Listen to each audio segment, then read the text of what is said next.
Allez, on change de sujet.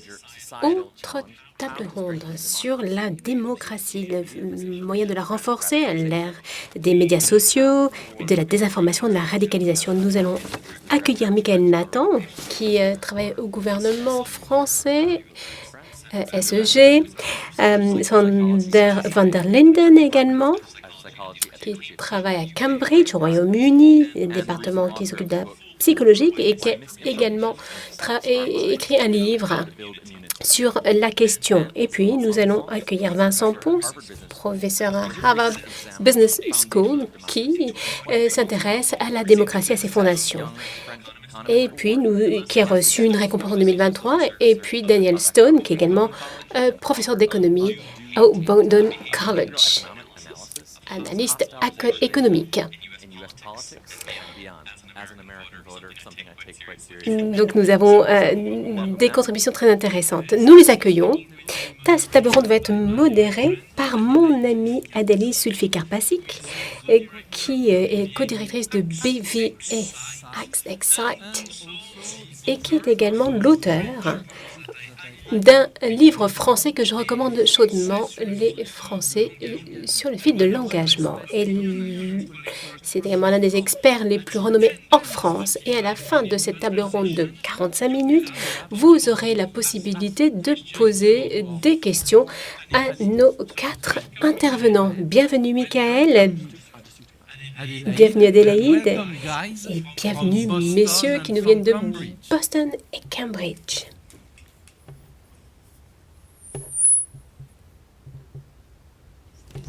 Alors, est-ce que ça fonctionne? Oui, très bien. Bonjour à tous.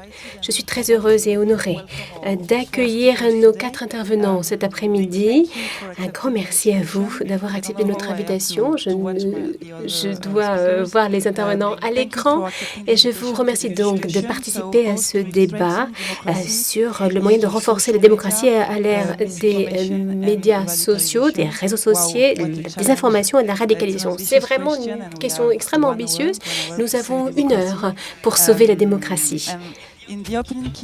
Alors ce matin, peut-être l'avez-vous entendu ce que Dan Ariely a expliqué, qui a travaillé sur ce sujet dans un ouvrage à paraître en fin d'année. Alors on n'a pas parlé de désinformation, mais plutôt d'une information corrosive.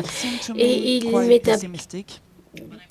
m'est apparu assez pessimiste et je pense que vous 4, nos invités, allez identifier un certain nombre de solutions à la fin de cette session. Je vais donc partager le débat en 2. Tout d'abord, une partie qui nous permettra d'évaluer la situation, de voir, selon vous, comment les réseaux sociaux et la désinformation polarisent les systèmes politiques et parfois minent nos démocraties. Et puis, nous allons passer à une approche plus optimiste de notre débat et voir comment améliorer la situation. Il y a 4 intervenants, le sujet est absolument fascinant, et vous l'êtes également, et donc nous allons vous demander de rester court dans vos réponses. Allons-y directement. Si vous en êtes d'accord, je commence avec vous, Michael, parce que vous représentez aujourd'hui le praticien.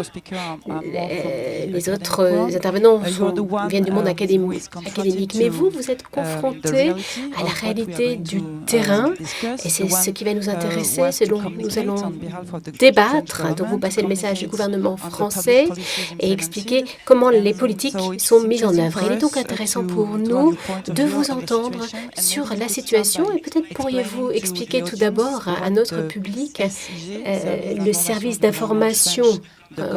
Quel est le service d'information et le service de communication donc, du gouvernement français réalise. Merci beaucoup de m'inviter. Je suis vraiment impressionnée, très honnêtement, d'abord par lorsque je vois la formation académique des autres intervenants. Et effectivement, moi, je suis l'homme du terrain. Là, dans cette équipe. Avant de rejoindre l'administration française, eh bien, j'ai travaillé pendant 20 ans pratiquement dans différentes entreprises et gros groupes. Je travaillais dans le marketing et la communication et plus particulièrement sur la transformation de ces activités par le développement et l'évolution de tout ce qui est numérique, digital. En rejoignant le secteur public, eh bien, j'avais le même état d'esprit, si vous voulez, parce que ce que je recherchais, c'était pouvoir transformer la communication et la réinventer, la moderniser. Ça, c'est un défi, évidemment. Alors, le service d'information du gouvernement, qu'est-ce que c'est? D'abord, c'est une administration, c'est un service public. Nous dépendons directement du Premier ministre en France et nous avons 4 missions. La première, c'est d'essayer d'analyser et de comprendre tout particulièrement l'évolution de l'opinion publique et la manière dont les médias sociaux ou traditionnels évoluent en termes de contenu et de tendances. Deuxièmement, la mission est de développer, créer et partager du contenu de manière à expliciter l'action du gouvernement, d'amplifier évidemment les différentes communications du gouvernement par nos services d'État et services décentralisés à la fois en France et à l'étranger. Et évidemment, parce qu'au-delà du gouvernement, il y a une question qui touche à la coordination. Nous faisons de notre mieux pour coordonner les différentes entités qui se chargent de la communication dans le domaine public. Là encore, c'est difficile parce que cela nécessite un grand nombre de personnes engagées dans la communication. Alors, pour vous, comment décririez-vous le contexte dans lequel vous œuvrez et mettez en œuvre ces 4 missions pour le gouvernement? Alors, le contexte, c'est le même pour nous que, je dirais, pour d'autres personnes qui sont formées à la communication aujourd'hui. Alors, tout d'abord, notre public est vraiment surchargé par des messages qui arrivent de partout. Et ces publics, ces cibles, sont sollicités de manière excessive, surtout à notre époque digitale, numérique. Alors, en parallèle, l'information est volatile de manière très exacerbée. Le flux continu et l'obsolescence de l'information, c'est un facteur clé lorsqu'on parle communication. Et dernière chose très importante pour nous, il y a une fragmentation très prononcée entre la perception de l'action de l'acteur public et l'opinion. Cela fait partie de l'environnement quotidien qu'il nous faut gérer. Par conséquent, il faut moderniser notre façon d'agir et plus particulièrement, il faut s'orienter plus particulièrement sur, je dirais, les principales attentes des publics ciblés. Généralement, nous pensons que les attentes sont c'est la nouvelle devise. Si nous pouvons comprendre les attentes du public, alors vraiment on peut mieux gérer nos interactions. Alors les solutions.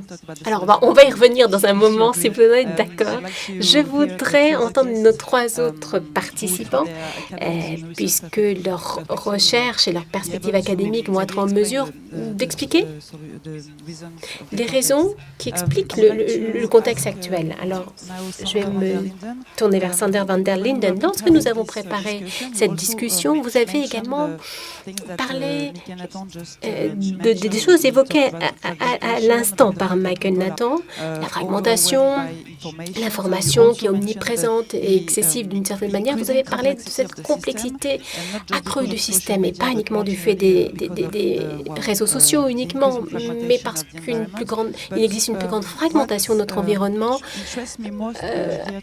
Alors, ce qui m'intéresse le plus ici, c'est de vous entendre par rapport à vos capacités psychologiques et voir comment est-ce que ces éléments-là contribuent à ce phénomène. Alors, lorsque vous parlez de fragmentation, ce que l'on voit, c'est que les gens sont entourés par d'autres personnes qui partagent les mêmes considérations, les mêmes vues. Alors, plus on entend une même chose, plus on a tendance à y adhérer. Donc, finalement, le cerveau s'attache plus à des messages qui sont répétés. Et cela crée une vérité illusoire. Et ça peut tromper le cerveau et créer une forme de familiarité avec certaines assertions que l'on prend pour vraies. Évidemment, on a entendu beaucoup ces informations de manière répétée, de manière rapide. Et c'est le problème avec la désinformation. Malheureusement, plus vous répétez un mensonge, et même si ce n'est pas un mensonge d'ailleurs, ça peut tout simplement être un message dans un environnement. Et les gens ont différentes opinions, différentes croyances. Néanmoins, plus vous les entendez, plus vous les écoutez, plus vous pensez que ce qu'ils disent est vrai parce que les choses s'accélèrent. Vous assimilez plus rapidement cette information, ça résonne, ça fait écho à ce que vous connaissez, ce que vous avez déjà entendu. C'est comme ça que le cerveau traite cette information et donc il attache une certaine valeur de vérité. Et parfois, ça peut mener à certains extrémismes, puisque des groupes peuvent le faire cela et être exposés. Certaines populations sont peut-être plus exposées à certains points de vue et les adoptent. Et finalement, on voit qu'il y a différents groupes de personnes qui s'éloignent les uns des autres en fonction de leurs influences. Mais je vais passer la parole à mes collègues qui vont parler de ce problème-là. Donc, cette vérité illusoire, ça fait partie de ce mécanisme. Et puis, on voit les politiciens qui utilisent cette force du mensonge qui est répété encore et encore pour que les gens y croient. Et ça montre que, finalement, les gens pensent qu'il est moins immoral de parler et de répéter des mensonges plutôt que de se focaliser sur des mensonges que vous entendez une fois. Parfois, vous entendez une chose pour la première fois, ça vous paraît tout à fait extrême. Mais plus vous êtes exposé, plus vous êtes sensibilisé, plus les gens le répètent autour de vous, ça a une certaine normalité et finalement, le côté immoral se dissout. C'est un mécanisme et je pense que tout un chacun, nous sommes exposés à cela. 75% des personnes sont exposées, y compris les enfants d'ailleurs, à cette vérité illusoire. Donc, c'est un mécanisme assez basique. Mais je pense qu'il y a également d'autres éléments psychologiques qui sont intéressants. La théorie du complot, par exemple, c'est une forme de désinformation. On l'a vu pendant la pandémie, par exemple, mais en dehors également de la pandémie, on parle des extraterrestres, des aliens, ou alors du gouvernement qui cache l'existence d'aliens, ou alors des politiciens au Parlement, et on pense que c'est Bill Gates qui est à l'origine de la pandémie. Ce sont autant d'exemples de ces motivations psychologiques qui mènent finalement les gens à adopter tout cela. Et ça va donc au-delà que... Donc, plus on répète, plus on croit à ces choses-là. Puis, il y a d'autres facteurs émotionnels, ces motifs épistémiques. Les gens cherchent des réponses. On veut des réponses tous. On recherche tous cette vérité. C'est une quête qui nous anime. Donc, les théories du complot utilisent ces biais psychologiques. Donc, parfois, ça permet de relier certains points pour telle ou telle personne. Il y a des histoires qui s'appuient sur de la connaissance et parfois, les gens ont l'impression de pouvoir trouver les bonnes réponses. Et c'est assez général. Les gens pensent que c'est logique. Comment est-ce que telle ou telle chose se produit s'il n'y a pas d'explication logique? C'est un petit peu comme ça que simplement les gens sont impactés. Évidemment, il y a des erreurs, il y a beaucoup de bureaucrates gouvernementaux qui communiquent mal ou qui ne communiquent pas parce qu'il y a une forte désorganisation au sein des gouvernements. Mais ces théories du complot, vous voyez, parfois les gens croient à des complots machiavéliques qui travaillent main dans la main. Donc c'est une histoire là qui se construit et qui peut satisfaire cette quête de connaissance de tout un chacun. Et puis, il y a également cette motivation sociale qui est vraiment très sous-estimée. C'est un mécanisme cognitif qui amène les gens à adopter ces histoires, ces narratifs. Mais c'est également une interaction sociale. Là. Un grand nombre de personnes pensent que leurs opinions ne sont pas entendues. Des personnes, à ce moment-là, sont plus extrêmes du point de vue politique et sont marginalisées de ce système politique. Et donc, ils ont besoin de s'identifier à un mouvement. Et ils ont besoin de... Ils voient qu'ils ne font pas partie de la société en tant que telle, mais ils recherchent un mouvement qui va leur correspondre. Et donc, la théorie du complot, ça permet à ces gens de pouvoir s'identifier à un grand mouvement. Ces théories du complot peuvent vraiment évoluer vers des mouvements sociaux beaucoup plus larges. Alors, je vous interromps, Sanders, mais est-ce que vous pouvez nous donner peut-être revenir sur le dernier facteur dont vous avez parlé, l'aspect social, et la dernière minute, vraiment rapidement, s'il vous plaît. Oui, je crois que les gens comprennent bien qu'il y a un élément social dans ces théories du complot. Il y a beaucoup de gens qui s'inquiètent de l'avenir, les pandémies, le changement climatique, et donc les théories du complot, ce qu'elles font, c'est qu'elles donnent l'impression que les gens ont une certaine maîtrise ou un contrôle des événements. Alors évidemment, on leur dit oui, mais le changement climatique, c'est une fable, la pandémie n'existe pas, et c'est évidemment beaucoup plus facile pour eux de gérer les choses comme ça que d'assumer les conséquences. Donc ça, c'est certaines des fonctions psychologiques principales de ce type de théorie. Donc c'est une réponse à une angoisse, une incertitude. Je voudrais maintenant demander à Vincent Ponce, qui travaille sur ces sujets, et plus spécifiquement sur la polarisation. On voit de plus en plus de polarisation aux États-Unis, mais en France aussi. Vos recherches ont mis en lumière 4 éléments principaux pour expliquer cette situation. Est-ce que vous pourriez nous en dire plus ?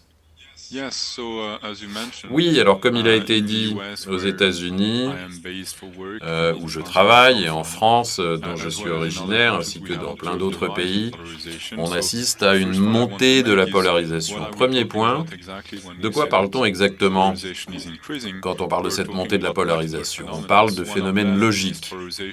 L'un, c'est la polarisation sur les politiques publiques. Regardez les États-Unis. Si vous prenez au hasard un électeur républicain et un électeur démocrate, ils sont en désaccord. Il y a très peu de terrain commun entre eux, que ce soit sur les impôts, les questions sociétales, l'environnement, l'existence du changement climatique, le facteur humain et les solutions. Mais il y a aussi une polarisation affective. Si vous prenez ces deux moteurs, ces deux électeurs, un républicain, un démocrate, et que vous leur dites quel est votre sentiment par rapport aux autres électeurs de votre propre parti et par rapport aux électeurs de l'autre parti.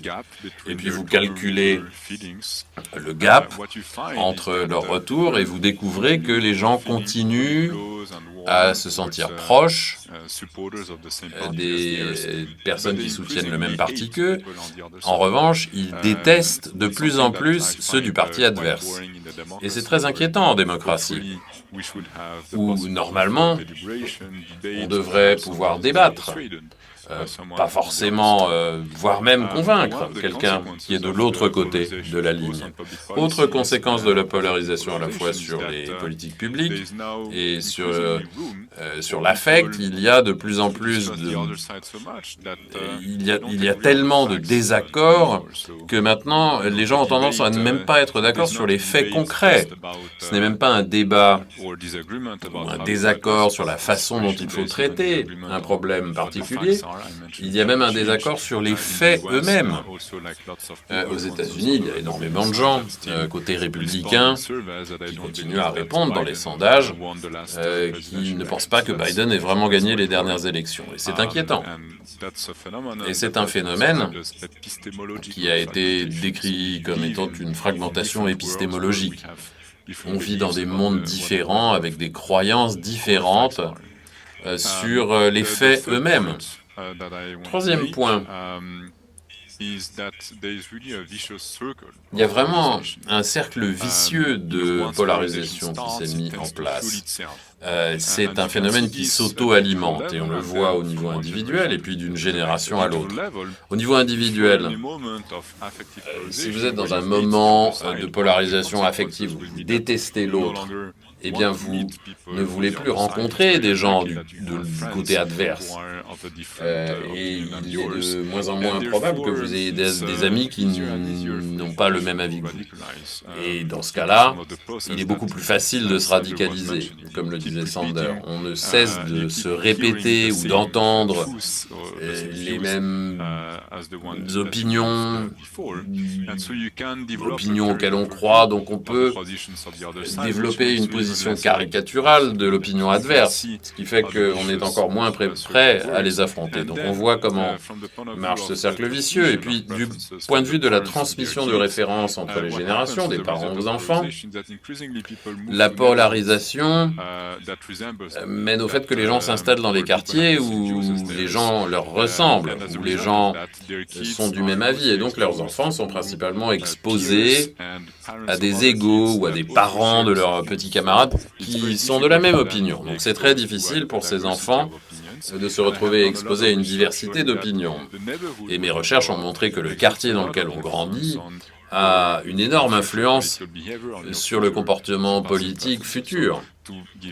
Et pour vous donner un exemple concret, le résultat de cette polarisation, si vous êtes un électeur républicain, généralement la plupart de vos voisins sont républicains, donc les gamins de vos voisins auront des parents républicains, et donc vos gamins auront tendance à être exposés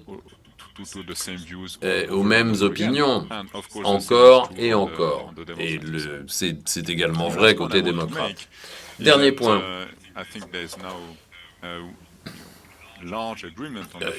Il y a un consensus se dégage sur le fait que la polarisation aux États-Unis augmente. Mais pourquoi? La question c'est pourquoi? Pourquoi est-ce qu'on observe ce phénomène? C'est-à-dire au cours des 2-3 dernières décennies. Pourquoi aujourd'hui? Pourquoi pas dans le passé? Je pense que quand on cherche à comprendre un certain nombre des causes de cela, il faut bien comparer les tendances de cette polarisation dans les différents groupes d'âge et dans les différents pays.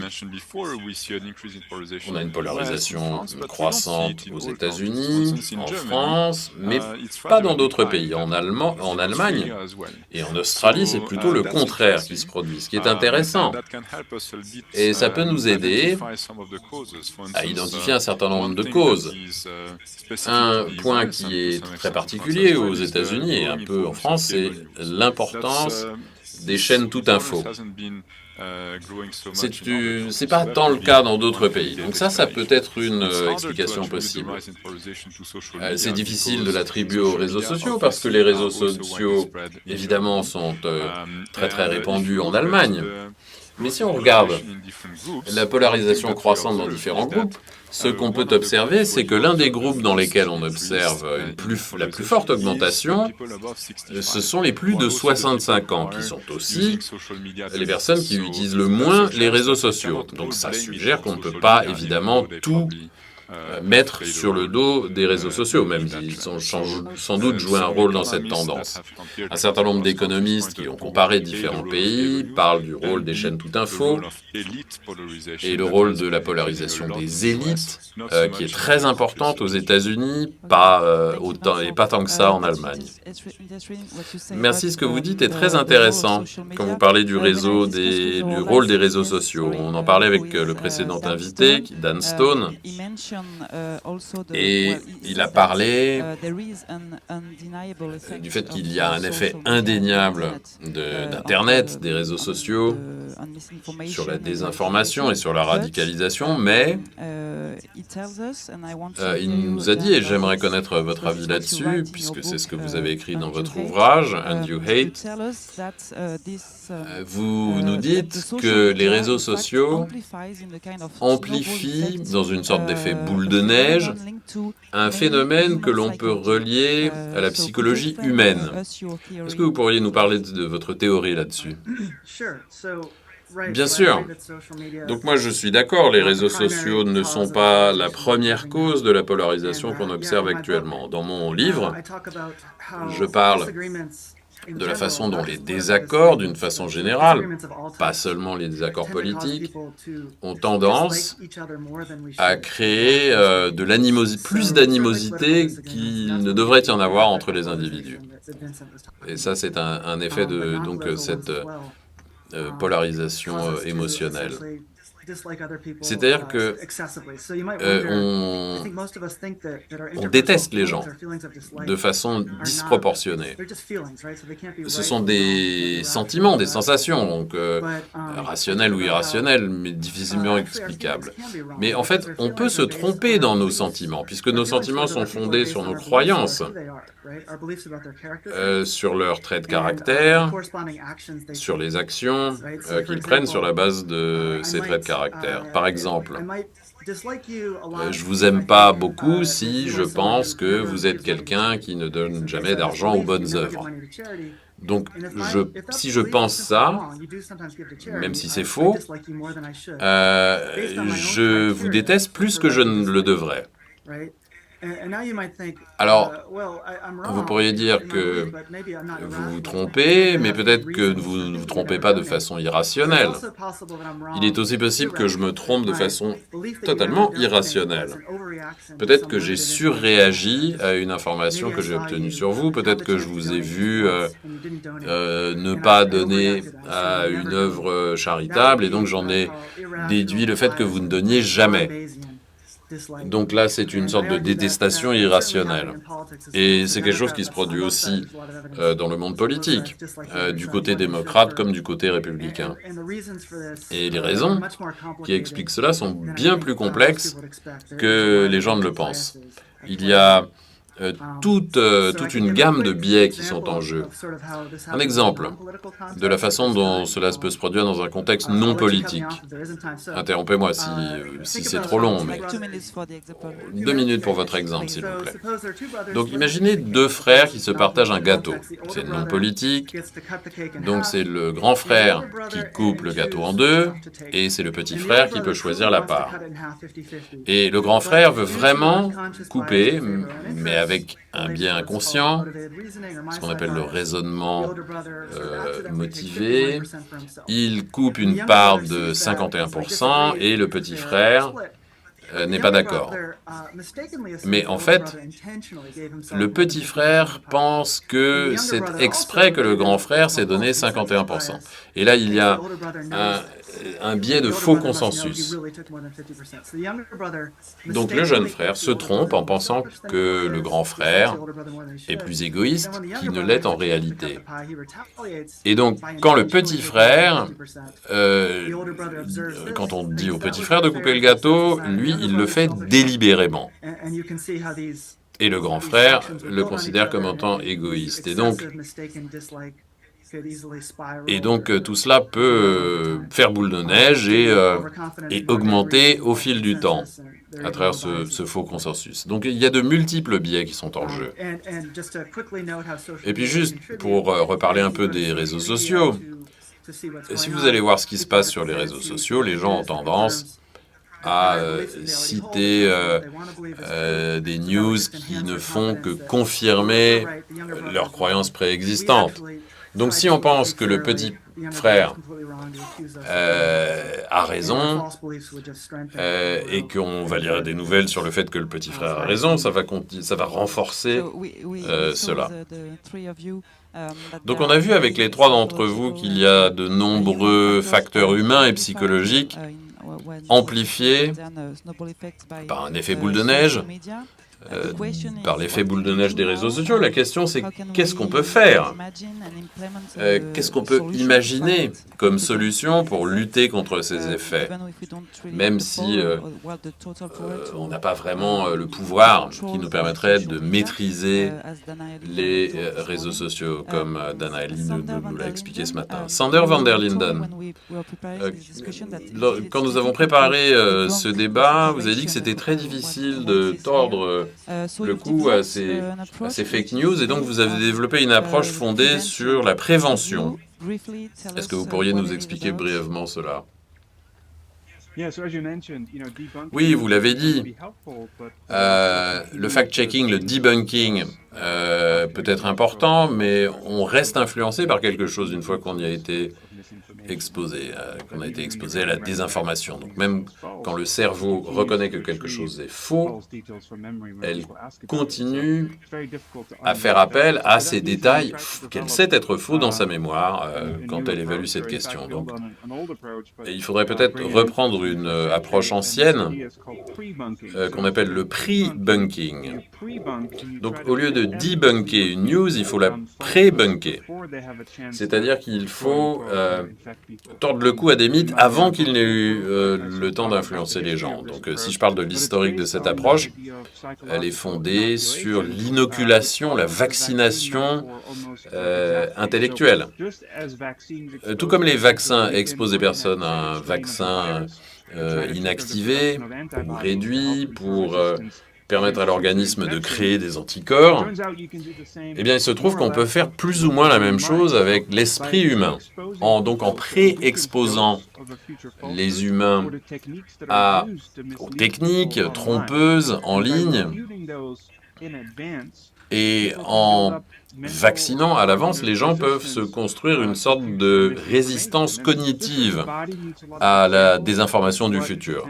Et pour ça, il y a de nombreux exemples, en montrant des exemples de l'aspect potentiel des différents pathogènes intellectuels. Donc, il faut avoir énormément de microdoses de tout cela pour créer une réponse psychologique efficace et pour voir à travers le jeu de tous ces mensonges. Donc c'est ce qu'il y a autour de cette notion d'inoculation, de vaccination intellectuelle. Alors, évidemment, tout cela est très bien, mais là, c'est beaucoup plus spécifique. C'est-à-dire qu'on donne une dose affaiblie du type d'attaque auquel les individus sont susceptibles d'être exposés à l'avenir pour pouvoir résister à la propagande. Il y a aussi l'éducation sur les faits eux-mêmes, dont l'utilité est un peu douteuse. Et je pourrais terminer avec un exemple. Non, désolé, on n'a pas vraiment le temps. Bon, alors j'arrête là. Donc une sorte de vaccin contre la désinformation. Vincent Ponce, vous considérez aussi que c'est très difficile de lutter contre la désinformation, surtout à travers un contrôle des réseaux sociaux, puisque c'est impossible. Personne n'a le pouvoir de les contrôler. Mais vous avez des choses à dire sur les autres sources d'information. Vous en avez parlé d'eux quand nous avons préparé cette table ronde. Oui, alors je ne sais pas si on n'a pas le pouvoir de contrôler les réseaux sociaux. Je pense que les États peuvent y faire quelque chose. Oui, non, mais en tout cas, vous et moi, on n'a pas ce pouvoir. Oui, mais j'aimerais bien savoir ce que votre voisin a à dire sur la réglementation. Il y a une chose que je peux vous dire, c'est que les discussions, les conversations en tête-à-tête, en face-à-face, en présentiel, là c'est le cas aujourd'hui, mais c'est encore mieux quand on est présent dans le même lieu. Je pense que ça c'est un signe d'une démocratie fonctionnelle. La démocratie c'est aussi le débat, la délibération qui se produit entre les électeurs, quand les gens font du porte-à-porte, sur le lieu de travail. Et donc j'ai étudié, j'ai vu que le fait que ces conversations entre individus continuent à avoir des effets très puissants sur la mobilisation des électeurs, pour faire sortir les gens de chez eux pour aller voter. Et pour former, pour informer nos opinions politiques. Donc je pense que les partis politiques devraient plus travailler sur le terrain, ça servirait à la démocratie, qu'il y ait plus de débats aussi des débats avec des électeurs qui ne sont pas d'accord avec eux aussi. C'est important. Mais il est de plus en plus dur pour les partis politiques de recruter des militants. Parfois, aux États-Unis, ils payent les gens. Il y a moins d'argent pour les campagnes en France, évidemment. Donc, il faut vraiment compter sur des bénévoles ou des militants. Et il y en a de moins en moins. Deuxième acteur, je pense, ce sont les entreprises. Les entreprises sont de plus en plus sensibles à cet affaiblissement de la démocratie et se demandent comment elles peuvent contribuer à lutter. Alors évidemment, il y a plein de gens qui disent non, les entreprises devraient se tenir à l'écart, on n'a pas besoin de leur argent, etc. Mais il y a quand même 2 ou 3 choses que peuvent faire les entreprises. Et elles ont commencé à le faire, en particulier aux États-Unis. D'abord, favoriser la participation aux élections de leurs collaborateurs et de leurs clients, par exemple en donnant un jour de congé pour aller voter ou en rappelant aux gens où se trouve leur bureau de vote. Si vous êtes Lyft ou Uber, en offrant une course gratuite pour aller voter.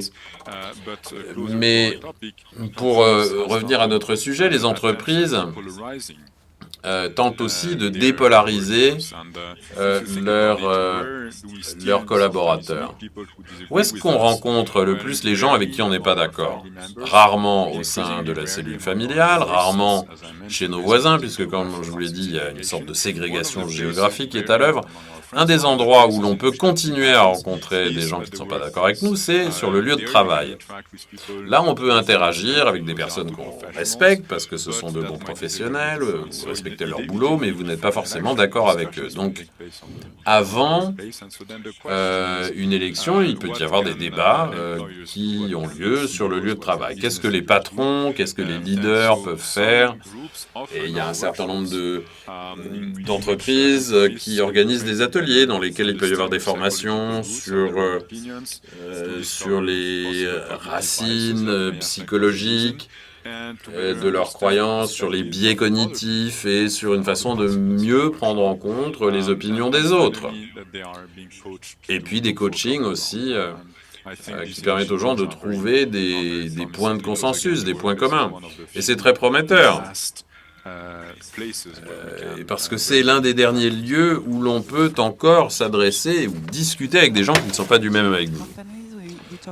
Alors on a parlé des entreprises, on a parlé des citoyens, on a parlé du vaccin contre la désinformation, et puis vous m'avez dit que ces problèmes sont tellement difficiles à résoudre, et que donc quelque chose qu'il faudrait faire, c'est de former les hommes et les femmes politiques sur cette polarisation.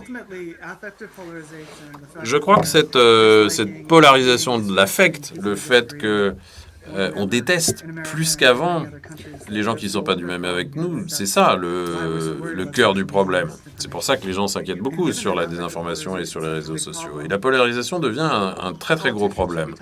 Et les politiques devraient en parler.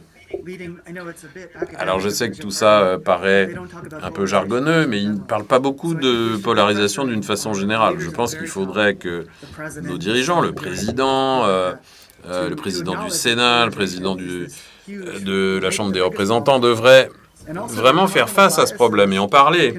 Et les biais cognitifs y contribuent. Il faudrait qu'ils parlent aussi de biais cognitifs. Je ne pense pas qu'on en demande trop de nos politiciens. Et il faut leur dire quand ils sont victimes de biais cognitifs. Parfois, les politiques disent des choses et il faut les tenir responsables de ces comportements polarisants. Donc, il y a un grand nombre d'organisations qui travaillent sur la dépolarisation de terrain, travaillent directement avec les citoyens, les étudiants. Mais je pense qu'il faudrait qu'on mette un peu la pression sur ceux qui sont au sommet de la pyramide, à travers des actions de lobbying ou de gens qui peuvent s'adresser directement aux politiques. Mais ils ne vont pas résoudre les problèmes volontairement. Il faut les forcer à le faire. Il faut les forcer à trouver des solutions ou des vrais changements de politique aussi qui permettent de dépolariser. Une idée que je suggère, ce serait une médiation de partis tierces indépendants entre les démocrates et les républicains, par exemple. quand vous avez un conseiller conjugal. Donc une sorte de tiers neutre. Et les médias ne répondent plus à cette fonction. Donc qui pourrait être ce tiers neutre? Une autre idée, un peu extrême, ce serait, étant donné que les réseaux sociaux, on sait que si on a un biais, on va créer des problèmes.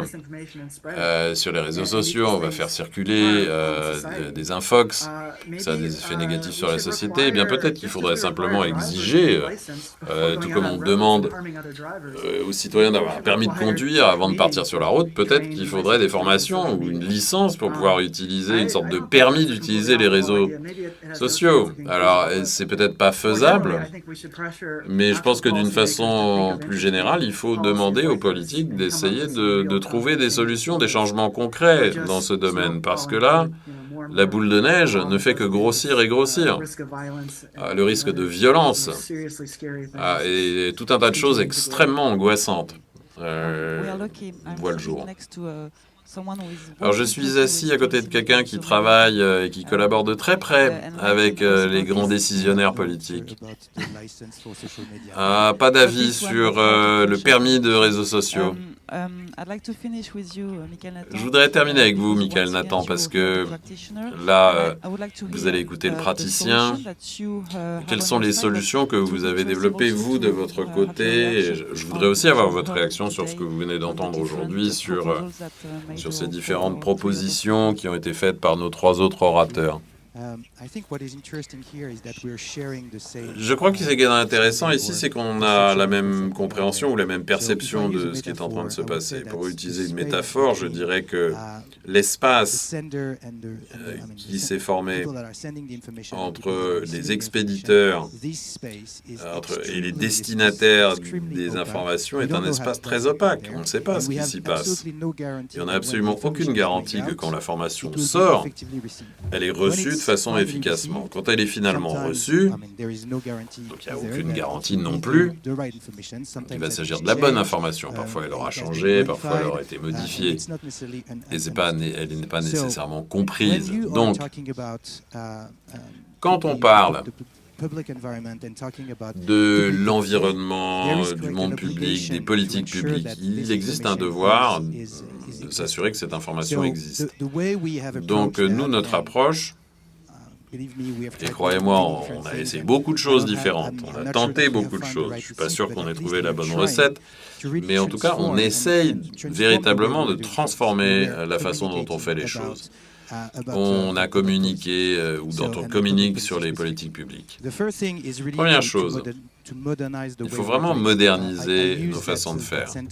J'ai utilisé cette phrase déjà aujourd'hui, quand j'ai dit que les attentes sont la nouvelle monnaie. Quand tout autour de vous a atteint un certain niveau de modernité, de qualité, quand on parle de politique publique, elles ne peuvent pas être en dessous de ce niveau. Donc il faut donc moderniser la forme de ces communications publiques. Et il faut aussi s'assurer que les gens comprennent bien qui est l'expéditeur du message.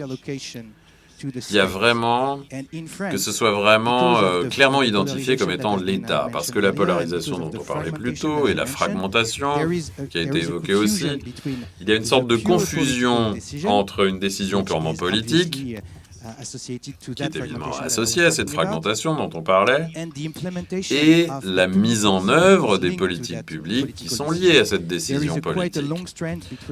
Il y a pas mal de temps, pas mal de distance entre ces deux points. Et il faut que les gens comprennent bien d'où vient l'information.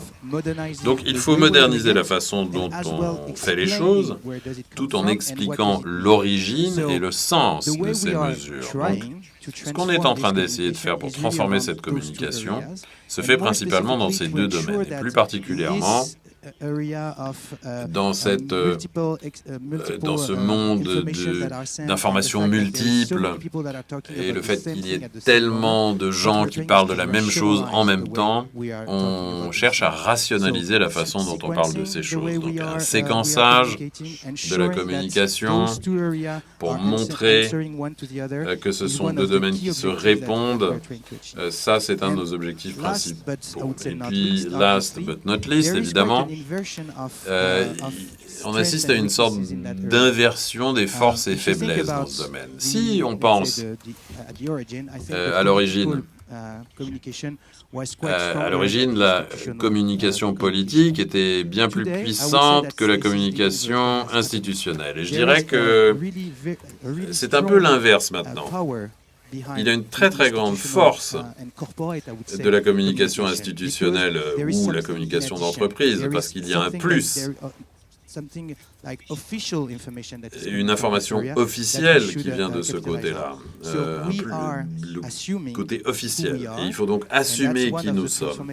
Et ça, c'est un des aspects transformation et modernisation. Et même si on lie ces deux domaines, politique et institutionnel, et on utilise de nouvelles techniques pour utiliser la force naturelle du côté institutionnel pour renforcer le côté politique.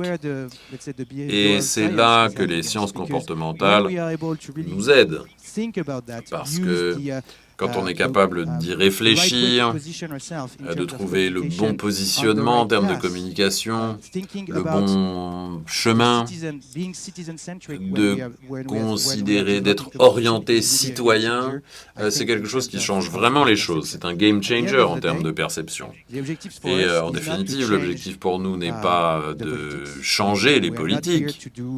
On n'est pas là pour développer le permis de réseaux sociaux ou n'importe quelle autre mesure, mais on reste convaincu qu'on a un rôle important à jouer dans la perception du rapport entre une décision politique et sa mise en œuvre en termes de politique publique. Et c'est là que la transformation de la communication a un rôle à jouer. Peut-être juste un dernier mot, puisqu'il ne nous reste que 30 secondes. Les sciences comportementales peuvent être utilisées pour donc la communication institutionnelle qui est compliquée par la politique. Oui, l'idée, c'est d'utiliser les sciences comportementales pour concevoir ces messages. La métaphore du vaccin a déjà été évoquée. Et ce sur quoi nous avons travaillé pendant la crise de la Covid, avec ces insights comportementaliste pour augmenter l'efficacité de la communication a été très fort. Évidemment, là, il y a eu des enseignements très importants et on espère qu'on ne reverra jamais ce type de configuration, mais les enseignements et les insights que la pandémie nous a apportés ont été extrêmement utiles et il faut qu'on puisse les réutiliser pour construire notre communication à l'avenir. Merci. On a une question du public. Peut-être que je vais la poser. On va voir si quelqu'un se sent d'humeur philosophique aujourd'hui, parce que dans cette quête du narratif, du récit, est-ce que cette quête est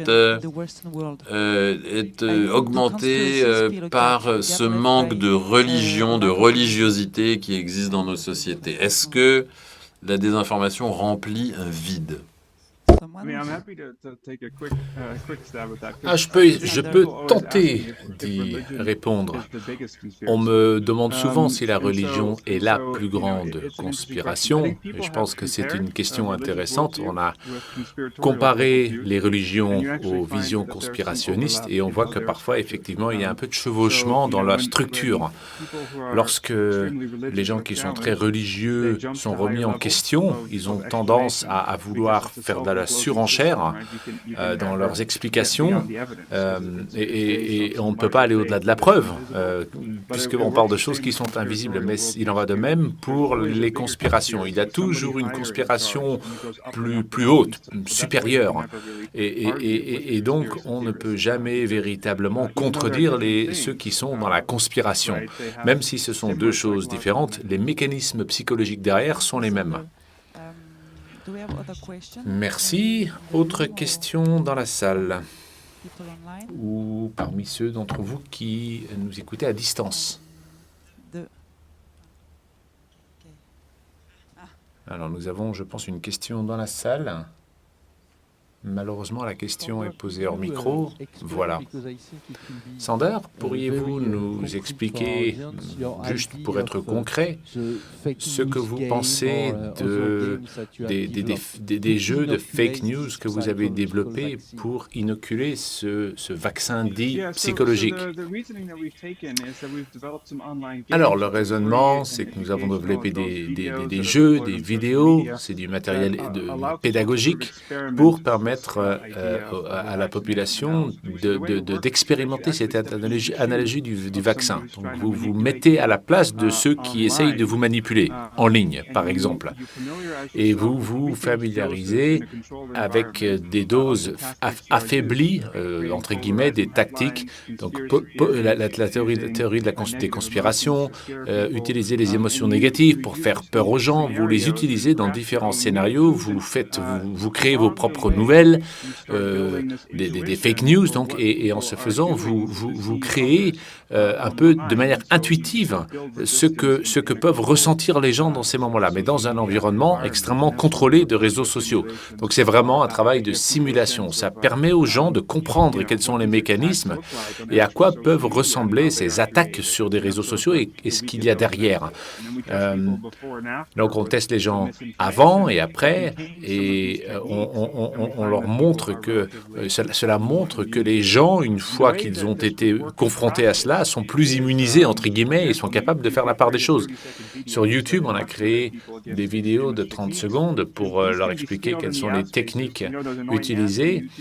Vous savez, c'est comme des publicités. Les publicités que vous ne pouvez pas sauter quand vous regardez YouTube, on pourrait atteindre ainsi plein de gens. On n'utilise pas du tout de choses controversées.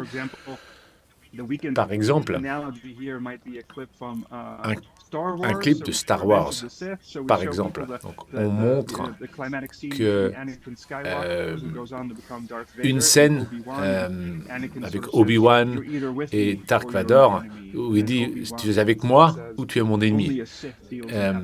Et le narrateur ensuite explique que c'est en fait un dilemme qui n'a pas lieu d'être. Et les politiciens adorent utiliser les faux dilemmes, où on fait penser aux gens qu'il n'y a que deux choix, alors qu'il y en a beaucoup plus en fait. Donc ça force les gens à voter de manière plus extrême, parce qu'ils ont l'impression qu'ils n'ont que le choix de voter entre deux, alors qu'il y a beaucoup plus de nuances. Vous n'avez pas besoin de parler d'immigration ou d'avortement.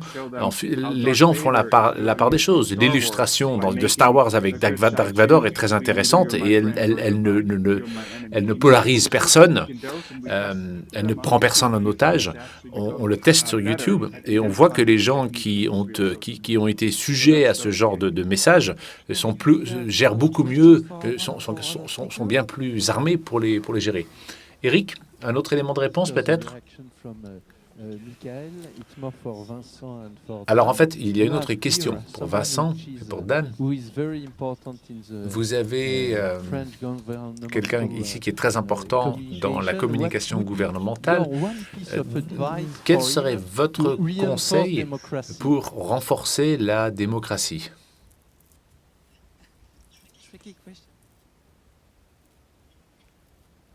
Vincent, Dan? Who wants to go? Vincent ou Dan? Allez, je vais dégainer.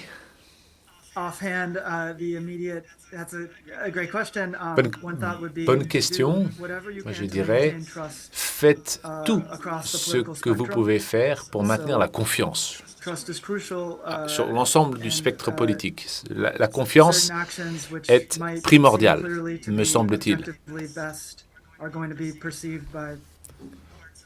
Donc, faites ce que vous pouvez faire pour établir cette confiance. Alors, c'est pas facile, hein, c'est même complexe, mais ne jamais oublier parmi parmi vos administrés le rôle de la confiance. Vincent? Alors, je ne sais pas si Michael pourrait le mettre en œuvre, mais il connaît pas mal de gens au niveau du gouvernement. Lorsque je pense à tous ces sujets, celui de la démocratie, je pense évidemment à la participation. La participation a augmenté aux États-Unis, mais si vous regardez la plupart des autres démocraties occidentales, y compris la France, la participation lors des grands scrutins est en déclin. Or, il me semble qu'il y a un certain nombre d'éléments sur lesquels on peut intervenir. Par exemple, réduire le nombre d'élections. Par exemple, on organise des élections, plusieurs élections le même jour. Pourquoi avoir des élections un jour pour les municipales, puis régionales à une autre date, et puis parlementaires? On pourrait organiser énormément de votes le même jour. Si ça permet de voter moins souvent, mais mieux, ou plus nombreux, pourquoi pas? On pourrait aussi organiser des systèmes d'inscription automatique. En France, c'est une spécialité française. Il faut s'inscrire sur les listes électorales et puis si vous n'êtes pas inscrit et validé, vous ne pouvez pas voter. Je pense qu'aujourd'hui, il y a des outils et des moyens pour faire mieux. C'est un peu un mystère en France que d'utiliser encore ce système aujourd'hui. Et puis, à plus long terme, je pense qu'effectivement, il faut de la confiance. Il faut montrer quels sont les avantages de voter. Je crois que c'est aussi une question de citoyenneté. Il faut aller au-delà des électeurs et ce que nous pourrions faire, par exemple, c'est revoir comment nous faisons, ou ce que nous faisons en matière d'éducation civique. Moi, je me souviens de l'éducation civique en mon temps, c'était particulièrement ennuyeux, mais je crois que l'éducation civique peut être beaucoup plus ludique avec des études de cas, des exemples concrets. J'ai un certain nombre de collègues qui ont travaillé sur les grands moments, les grands temps de la démocratie américaine, et c'est très intéressant. On pourrait très bien faire la même chose en France. Il nous reste 1 minute. Michael, peut-être quelques réactions pour terminer? Alors, je ne sais pas si je peux, à moi seul, conclure. Je pense qu'il y a des enseignements à tirer des dernières élections. Les services des informations du gouvernement sont responsables du développement de ces sujets pour notamment s'assurer que les électeurs aillent voter. On ne vote pas aux gens de voter pour quelqu'un, mais de voter parce que c'est un acte institutionnel. Et ce que nous essayons de faire, et cela fait des années que nous essayons de le faire, les résultats ne sont pas probants pour l'instant, on le fait. Pourquoi? Eh bien, pour les raisons évoquées, nous avons... Il y a ce besoin d'être enregistré sur les listes électorales, c'est compliqué, ça crée un frein. Cela empêche un certain nombre de personnes de se rendre aux urnes.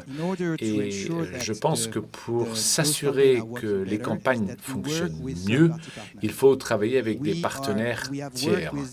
Nous avons travaillé avec une ONG, par exemple, sur ce sujet précis. Une ONG qui s'appelle À voter et qui nous permet d'atteindre les plus jeunes. Donc, le gouvernement demande aux gens d'aller voter, mais nous l'avons fait également et on l'a fait par le biais d'un tiers. Et eux apportent... Vous avez évoqué le manque de confiance. Eux, ils nous donnent une partie de cette confiance pour aller pousser et encourager les électeurs à se rendre aux urnes. Et c'est une façon intéressante dont nous devrions nous inspirer. Ce n'est pas parce que nous sommes le gouvernement que nous devons partir du principe qu'on peut tout gérer. Il faut faire appel à des tiers, des ONG, des partenaires institutionnels, et j'en passe. La communication institutionnelle peut fonctionner en faisant appel à ces tiers. Très bien. Eh bien, écoutez, c'est le mot de la fin. Merci beaucoup à vous quatre d'avoir participé à cette table ronde. C'était particulièrement intéressant. Merci d'avoir pris le temps de venir nous voir.